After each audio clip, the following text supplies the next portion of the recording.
Loved ones and colleagues gathered at the UB Global Campus this week to celebrate the life and achievements of a distinguished linguist, regional educational leader, eminent academic, and advocate for equity and inclusion in teaching and learning.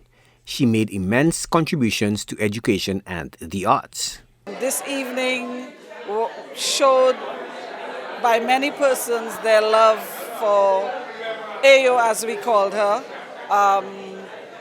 Persons spoke of her generosity, her humbleness, her... It's difficult to speak about it because every time I attend something or I hear something about Ayo, I learn so much more about who she is and what she's contributed.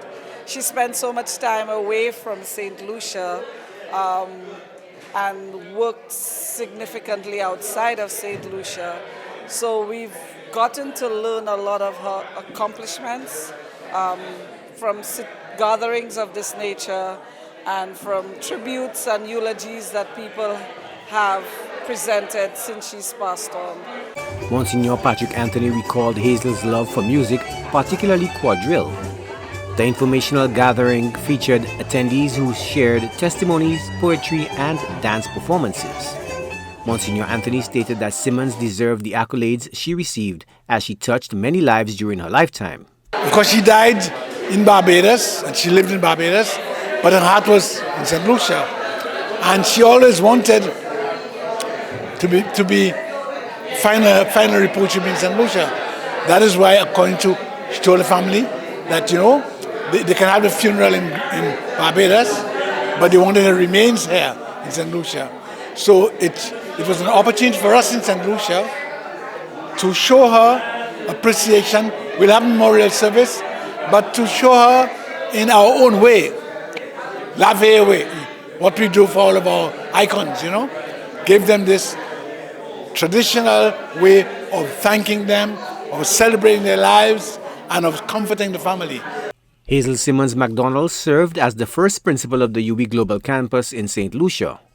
Leslie Crane Mitchell, the head of the campus, recounted her love for the Creole language.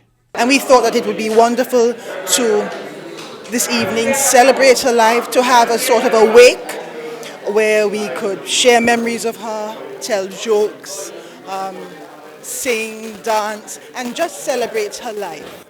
It certainly is. We wanted to show our love for her, and we wanted to do it in a way that she would have enjoyed. She was, as many people know, an expert in the Creole language. She loved to sing, she loved to dance, she was part of the Arts Guild, and so we just wanted to celebrate as she would have celebrated.